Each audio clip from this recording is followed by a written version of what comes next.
વડોદરા ચૂંટણી ward number 8માં form ચકાસણી દરમિયાન રાજકીય ગરમાવ્યો।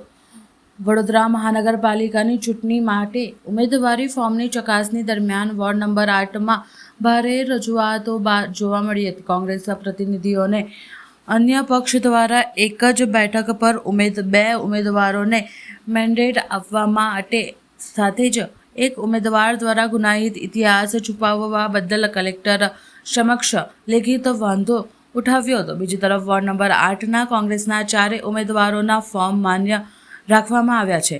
મીડિયા સાથે વાતચીતમાં પક્ષના અગ્રણીએ વિશ્વાસ વ્યક્ત કર્યો હતો કે તેઓ જંગી બહુમતીથી જીત મેળવશે। હાલમાં કલેક્ટર કચેરી ખાતે સ્ક્રુટિની કામગીરી પૂર્ણ થતાં હવે આગામી પ્રચાર જંગ વધુ તેજ બનશે।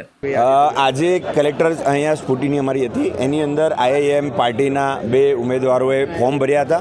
એક જ જનરલ સીટ પર પાર્ટીએ 2 જણને મેન્ડેટ આપ્યા હતા, એટલે એ જ સૌથી પહેલાં રદબાતલ થાય તે પાત્ર છે। તદુપરાંત આઈઆઈએમના જે 2 ઉમેદવાર છે એમાંથી એક ઉમેદવારે પોતાના ગુનાહિત ઇતિહાસનું ઉલ્લેખન કોઈપણ એમાં કર્યું નથી, તે બદલ અમે અહીંયા રજૂઆત કરી હતી કલેક્ટર સાહેબને, જેમના પેન્ડિંગ સાહેબે રાખ્યા છે અને 3 વાગ્યા સુધીમાં નિર્ણય લીધો છે, જે તે પાર્ટીને પણ કીધું છે।